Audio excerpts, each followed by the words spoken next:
Have you ever sat with an old friend and noticed that time seemed to ripple around them differently, like the years folded more softly, like they carried age the way a tree carries seasons, not as a burden but as grace?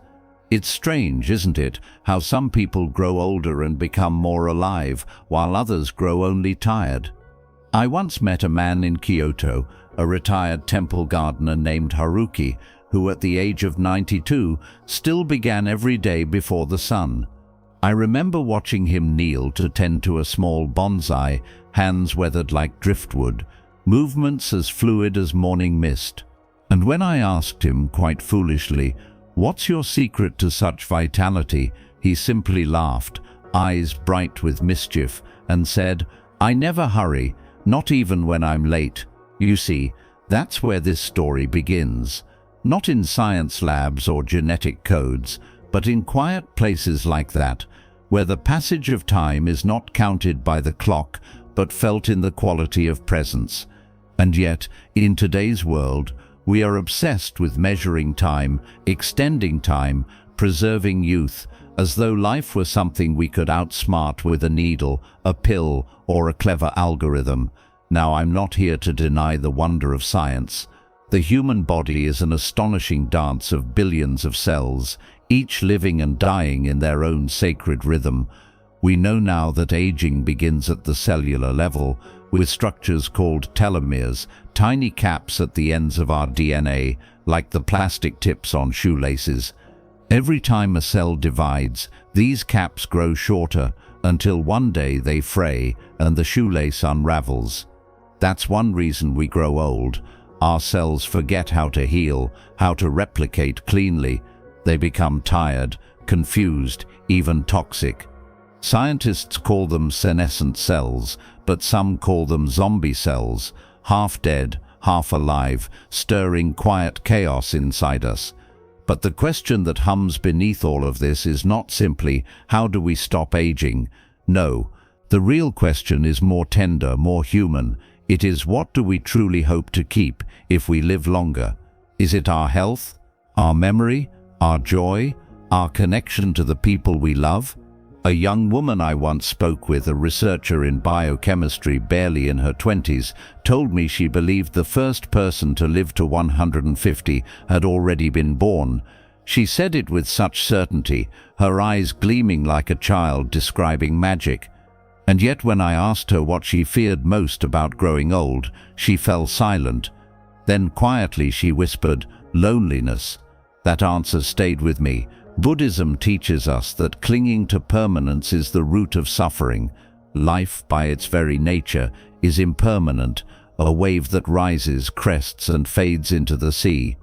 Trying to trap youth in a bottle or outrun death with technology might win us time, but it cannot give us depth.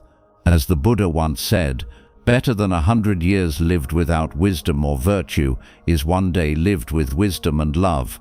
And I've found again and again that those who live long and well, who remain vibrant, awake, human, do so not because they escape time, but because they befriend it. They make peace with change. They bow to each season of life, even the winter ones. There's a parable in the Buddhist tradition about a woman named Kisa Gautami who lost her only child and went mad with grief. She went from house to house pleading for medicine to bring him back. Finally, the Buddha told her to bring him a mustard seed from any home that had never known death.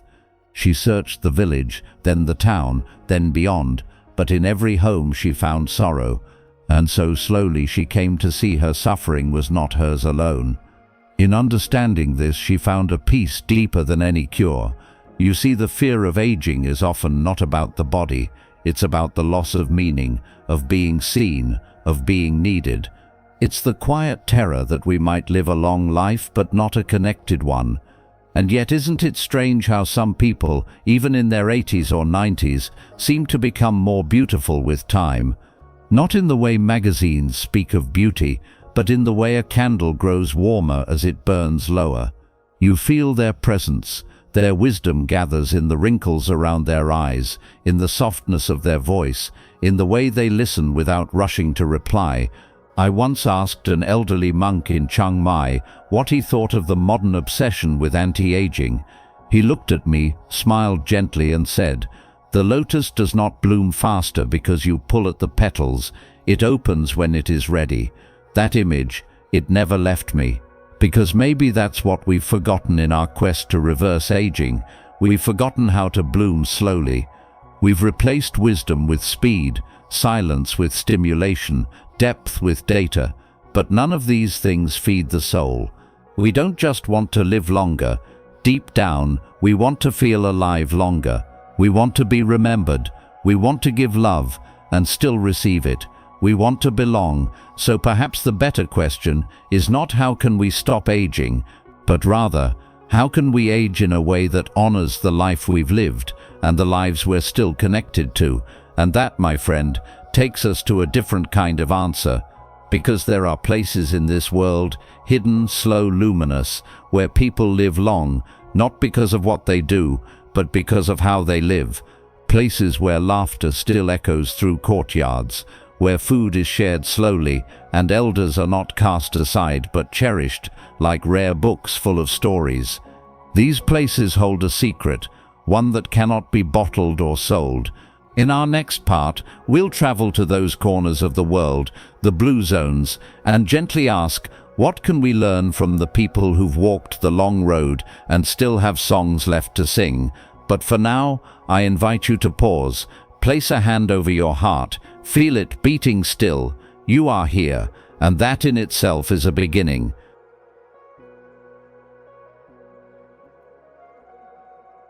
There's a village tucked into the soft, dusty hills of Costa Rica, a place where the mornings stretch long and golden, and time itself seems to hum more slowly. You wouldn't think much of it at first glance. A dusty path, a wooden porch, the echo of birdsong from the trees. But in this quiet corner of the world, something extraordinary is happening. People live longer here. Not just a few years longer, but decades. And not just longer, but better. The joints creak, yes, the hair turns white, of course, but the spirit, it stays. Remarkably light. Her name is Doña Elena. She's 103 and walks each morning to check on the banana trees her son planted decades ago. When I met her, she was sitting on a small stool, hands sorting beans with a slowness that felt sacred. I asked her gently, "What's the secret?" She shrugged. "I eat what the earth gives. I laugh with my neighbors. And when the rain comes, I let it wash the day off my skin. No supplements, no IV drips, no biometric clocks, just life." These places, called blue zones, have captured the curiosity of scientists and seekers alike. Nicoya in Costa Rica, Okinawa in Japan, Ikaria in Greece, Sardinia in Italy, Loma Linda in California.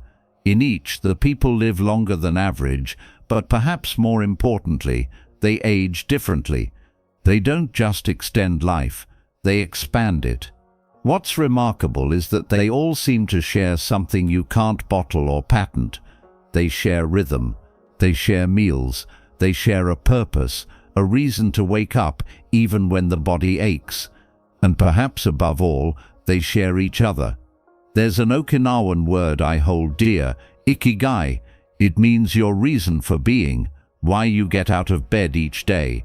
For many elders there, it's not money or success. It's the garden that still needs weeding, the grandchildren who come for advice, the neighbor who depends on your laughter to break her loneliness. In Okinawa, small groups called morai are formed in childhood and last a lifetime. Imagine that, friends assigned to you by your village, who grow old alongside you, who check on you, weep with you, celebrate with you, bury their parents with you. Can you imagine what it does to the soul to belong like that? And yet in so much of our modern world, growing old feels like a process of disappearing. One by one, responsibilities fade, careers end, children move away, the phone rings less. The table for two becomes a table for one. It's not death we fear the most, it's being forgotten before we're gone. But in these blue zones, age is not invisibility, it is visibility with depth.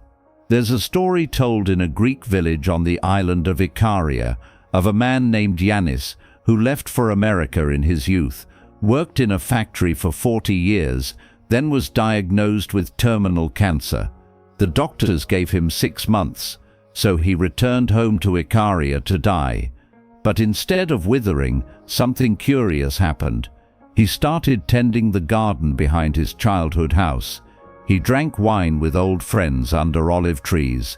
He napped when he was tired and danced when the music played. And somehow, 6 months passed, then a year, then another. When someone asked how long he had lived since his diagnosis, he simply said, "I forgot to die." That line, it stayed in me like a stone in a river. What if the secret is not in fighting death, but in forgetting to die because you are too busy living with those you love? Now I know not everyone has the sun of Costa Rica or the mountain air of Sardinia. Not everyone has a moai. But perhaps what matters isn't geography, it's intention. It's choosing to weave your days not around productivity, but around connection. I remember sitting once with an old Zen teacher in a remote temple in Japan. He brewed tea with the same calm precision every morning. We sipped in silence, then he looked at me and said, "Do you know the difference between growing old and becoming old?" I shook my head. He smiled. Growing old happens to the body. Becoming old happens when you stop giving your warmth to others. And he poured me more tea. There's something sacred in the ordinary rituals of the elderly. The slow stirring of a pot of soup, the hum of a tune while sweeping the porch, the way they remember names long forgotten by others. These things do not show up in medical journals, but they nourish us just the same. In Buddhism, we often speak of interbeing, the truth that all things exist in connection. A tree is not just a tree, it contains the sun, the soil, the water, the logger, the paper. We are not separate islands, we are threads in a great net, shimmering together. And so a life that lasts must also be a life that reaches toward others, toward meaning, toward moments that matter. It's not about always being strong or busy or useful in the way society defines it. Sometimes the most powerful gift of age is presence, just sitting beside someone who is hurting, just listening without rushing in to fix, just being there. And that brings me to a quiet truth. Those who live long and full lives are not always those who know the most, but those who care the longest, who keep showing up even when it's hard, who tend to their relationships like a garden, pulling weeds, planting kindness, returning again and again. You don't need a perfect body to be a healer. You don't need wealth to be generous. You don't need to speak loudly to be heard. You only need to be there, truly there. So the next time you find yourself wondering how to age well, perhaps don't ask first what you should eat or which supplement to buy. Instead ask, who have I checked on today? Who can I share a quiet moment with? Whose sorrow can I hold for a while? Because those questions may not lengthen the clock, but they might deepen the moment. And if we can deepen enough moments, maybe, just maybe, that is the secret to a long life that matters. In the next part, we'll explore what it really means to stay emotionally and spiritually connected as we grow older, even in a world that often leaves the elderly behind. But for now, take a breath. Feel the life moving in and out of your body, and remember, you are not alone.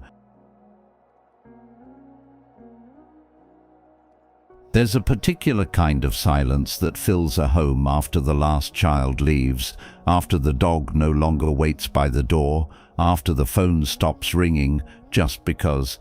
It's not the peaceful silence of early morning tea or the hush before a prayer. It's heavier than that. It's the silence of no longer being seen. If you've ever sat in a room and felt invisible, even while your heart was still full of love to give, then you already understand one of the great paradoxes of aging, that you can live a long life and still feel profoundly alone. I once visited a nursing home in New Jersey. It was clean, quiet, with hallways smelling faintly of antiseptic and pot roast. In one room I met a woman named Lillian, 94 years old. Her walls were covered with black and white photos of children and birthdays and snow-covered porches. She showed them to me one by one, naming every face, every year. Her voice was strong, her memory clear, but when she finished, she folded her hands in her lap and said, "They all live far now. My son calls on Sundays when he remembers." She looked out the window then, not sad, not bitter, but empty, as if life had become a waiting room, and she was unsure what exactly she was waiting for. This is the quiet epidemic that rarely makes headlines: loneliness. The US Surgeon General has called it a public health crisis, especially among older adults. Not just emotional distress, but real physiological impact, higher risks of heart disease, stroke, dementia, even death. And yet, how do we speak of it? How do we soften a culture that celebrates independence to the point of isolation? How do we reclaim connection when we've been taught that needing others is weakness? In Buddhist thought, the illusion of separateness is a root of suffering. The self, the ego, it's not a fixed thing, but a wave passing through a vast ocean. To forget this is to shrink. To remember it is to reawaken. Thich Nhat Hanh once said, "Loneliness is the suffering of our time. We feel very lonely, even if we are surrounded by many people. We are lonely together, but there is a way out, and it begins not with grand gestures, but with presence." There's a small Zen story I cherish. A young monk once asked his master, "What is the most important practice?" The master replied, "When someone is speaking to you, listen as if they are the only person in the world. No chanting, no incense, just attention, deep, undivided, warm." Now imagine how rare that is, to be listened to like that, to be seen fully, without interruption, without distraction, without judgment. That kind of presence is medicine. It costs nothing, and yet it can mend years of silent wounds. I remember another moment, this time with my grandfather. He was 86 and had grown quieter each year after my grandmother passed. One evening I sat with him on the porch, the air heavy with cicadas. We didn't talk much, just watched the stars rise over the tree line. After a while he sighed and said, "I don't miss being young, I miss being necessary." That sentence sat between us like a stone in a bowl. I had never thought of it that way. Not the missing of muscle or memory, but the ache of not being someone's first call, someone's daily task, someone's reason to be up before dawn. And that, perhaps, is one of the deepest hungers in the second half of life, to matter. But here's the grace in it: we can still offer that to each other, even now, especially now. In a world where much of our time is spent on screens, one of the most radical acts of love is to show up in person, or to call, or to write a letter. Yes, those still exist. To say, "You are still in my world, you are still on my map." I once heard a teaching that said, to grow old is not to become useless, it is to become more precious, like the old teacup with a crack that lets the light in, like the worn sweater that carries the scent of those we've loved. The elder is not a relic to be stored away. The elder is the library, the lighthouse, the living story, but they must be asked, they must be invited, they must be listened to. Sometimes that invitation can be as simple as asking for a recipe. "How did you make your apple pie?" Or for a memory, "Tell me about the first time you fell in love." You would be amazed how eyes begin to shine, how voices lift when someone realizes, "I still have something worth sharing." In the Buddhist Sangha, elders are not dismissed. They are revered, not because of perfection, but because of their weathering, their survival, their clarity, their laughter that holds the memory of sorrow and still rings with joy. So how can we reconnect with our elders, or with the elder inside ourselves? We can begin by slowing down.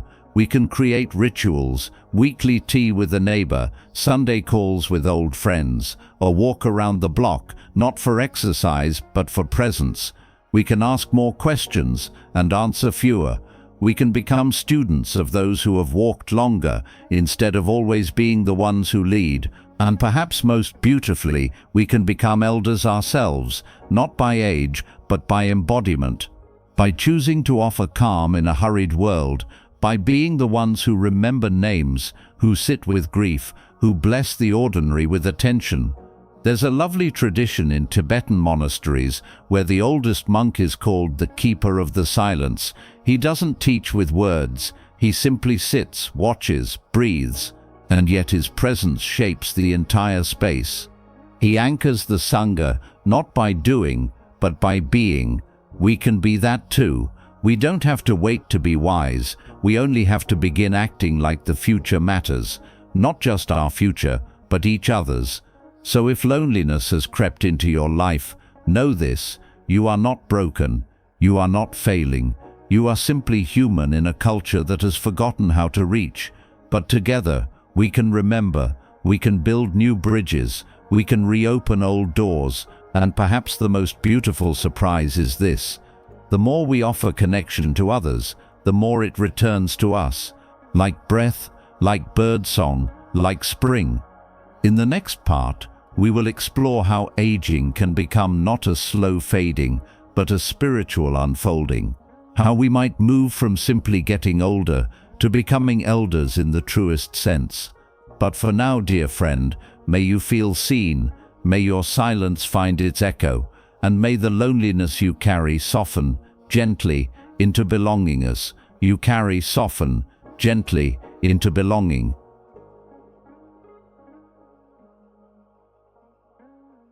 The old monk didn't speak much. He didn't need to. His presence filled the space like incense in a quiet room. Subtle, slow, lingering, long after you'd left. I met him in the hills of northern Thailand, in a teakwood temple that creaked gently with the wind. He moved slowly, painfully even, but with a kind of grace you only earn by walking many miles through life's weather. One evening, I sat beside him during evening chants. Afterward, I asked him, "Do you miss being young?" He smiled, eyes half closed, and replied, "No." That boy didn't know how to listen. That answer, as soft as it was, cracked something open in me. Because what if aging wasn't a falling away, but a folding in? What if, rather than fading, we're ripening? In our culture, to age is often to vanish. But in many Buddhist traditions, and in the quiet wisdom of older cultures around the world, age is a kind of awakening. Not everyone reaches it. It's not guaranteed by years, only by presence. You don't just get old, you become an elder. There's a difference. To get old is to accumulate time. To become an elder is to distill that time into clarity, patience, insight. To get old is to live many years. To become an elder is to turn those years into nourishment for others. I remember once watching a potter in rural Japan, her hands nearly 70 years practiced. She no longer measured clay or timed the kiln. She just knew. And her pieces, simple, misshapen, humble, sold out before they even reached the shelves. I asked her how she did it. She laughed and said, "In my 20s, I tried to impress. In my 40s, I tried to be perfect. But now, I just serve the clay." Eldership is like that. It's not a performance, it's not a posture, it's a surrender into presence. And oh, how we need elders in this age of noise. We need those who hold stillness like a lantern, who have the patience to sit with a child's question without rushing toward answers, who can hold their own grief without spilling it onto others, who know that silence is not the absence of sound, but the presence of listening. In the Buddha's time, the elder monks and nuns were revered, not just for their vows, but for their embodiment of the Dharma.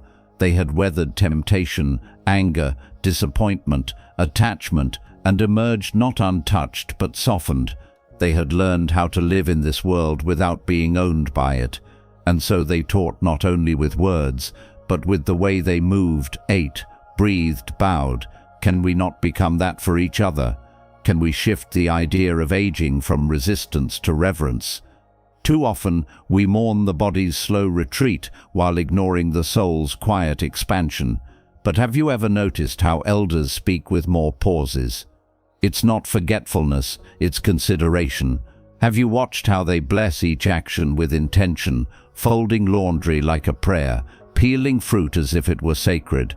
This is the slowing down that leads to wisdom, the spaciousness that allows insight to enter.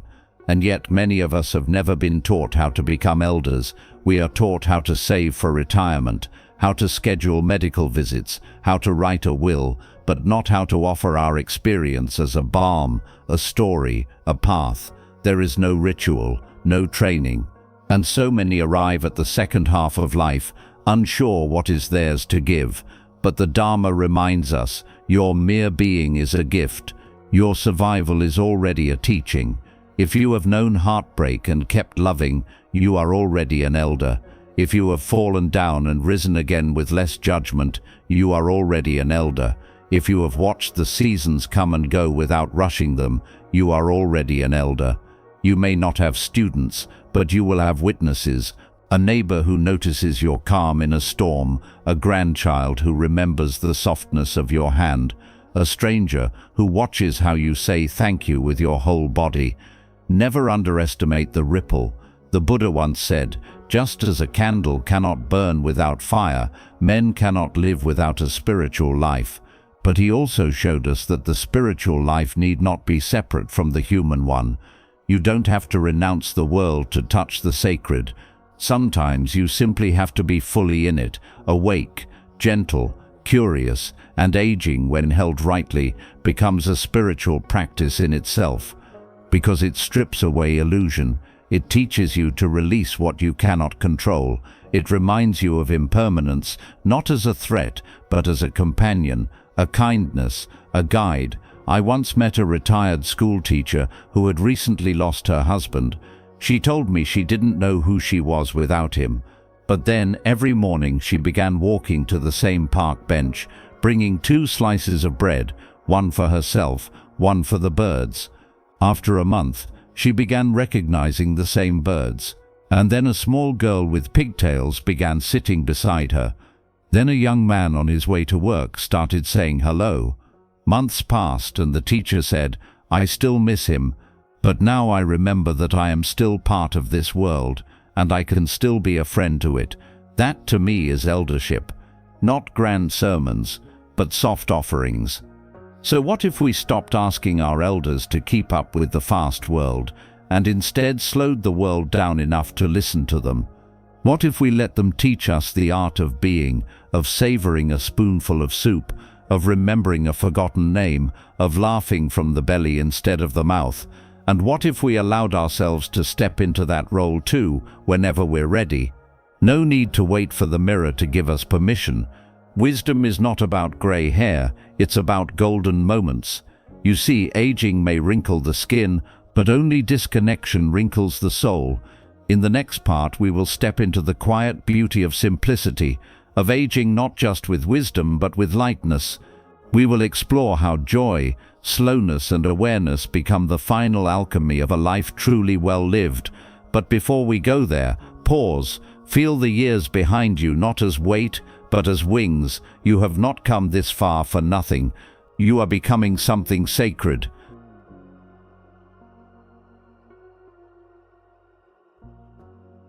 It was a tiny house tucked behind a garden, barely big enough for one chair and a kettle. No television, no microwave, just the sound of the wind through bamboo and the soft bubbling of tea on the stove. The woman who lived there, Sister Anne, was 98. Her back was bent like a branch in winter, but her eyes held the bright gleam of spring. I sat with her one late afternoon, the sun warm across the wooden floor, and asked, "How do you stay so peaceful?" She poured me a cup, looked me in the eye and said, Because I stopped collecting things I didn't need, including thoughts. It was the simplest answer, and perhaps the most profound. You see, we often speak of aging in terms of decline, of what we lose, but what if we thought of it as a gentle emptying, a return to simplicity, not as poverty, but as liberation? What if letting go wasn't giving up, but finally making space? Simplicity has a way of softening time. It's not about owning less, but needing less. Not about isolation, but about essentialness. In Buddhist teachings, this is the spirit of santuthi, contentment. It is said that a contented heart is the greatest wealth, and as I've watched the truly peaceful elders of the world, I've noticed they don't race toward the future. They rest in the now. They walk slower, but more intentionally. They eat simpler meals, but with deeper gratitude. They say fewer words, but they land like rain on dry soil. I remember an old Zen tale of a man who traveled far and wide in search of enlightenment. He climbed mountains, read sacred texts, sat through silence and storm. After many years, weary and still searching, he arrived at a small monastery. There he met a nun sweeping leaves from a stone path. He asked her, "What is the essence of all the Buddha's teachings?" She looked up, smiled gently and said, "Breakfast is ready." And that was it. No fanfare, no thunder, just the invitation to be here, completely. Simplicity is not a retreat from life, it is a return to it. In the final season of life, when the body begins to surrender its strength, the spirit is given a choice: shrink with fear or expand with softness. And I believe those who live most fully in old age are not the ones who hold on the tightest, but the ones who loosen their grip. They don't mourn every wrinkle, they bless it. They don't fight every goodbye, they bow to it. I once asked a hospice nurse what the dying regret most. She said, "Almost no one wishes they had worked more. Almost everyone wishes they had slowed down sooner, to notice the sunrise, to say I love you one more time, to forgive. Oh, how we forget. Forgiveness is a kind of lightness. To put down the stones we've carried, resentment, regret, unspoken pain, is to walk more freely through the final chapters of our life. Not because we ignore the past, but because we no longer wish to live inside it." There's a verse from the Dhammapada that reads, "As a bee gathers nectar and moves on without harming the flower, so too should the wise live in the world." How different that is from how we're taught to live, taking, consuming, rushing. But what if longevity wasn't about how many birthdays we celebrate, but how many moments we live like the bee, light, grateful, awake? One elder I met, a former bus driver from Chicago named Thomas, told me he spent his first 60 years hustling, his word, not mine. He said he was always moving, always climbing, always pushing. But then his knees gave out, his wife passed, his career faded like steam off a window. He spent 2 years angry, and then one morning he sat on his porch and saw a cardinal land on the rail. "She looked me straight in the eye," he said, "and I heard this voice inside say, 'There's still time to notice.' And so he did. He began planting tomatoes. He learned to play harmonica. He started calling old friends just to say, 'I'm still here,' not to be needed, just to connect. He smiled at me then, his hands thick with sunspots and soil, and said, 'You know, I used to chase everything, but now I just try to notice what shows up. That's enough.' And somehow that felt like enlightenment to me. Because maybe at the end of it all, what we crave isn't longevity at any cost, it's presence at every step. We want to sit at the table and still be invited to speak. We want to know that our story meant something, that even if the world rushes on, someone remembers our name, our laugh, the way we stirred soup. If we can live in that way, not gripping, not hiding, but offering, then perhaps aging is not a descent. It is a flowering, a final bloom. So let this be the blessing I leave with you. May your days be simple but full. May your table be small but shared. May your steps be slow but sacred. May your hands stay open, always open to give, to hold, to let go.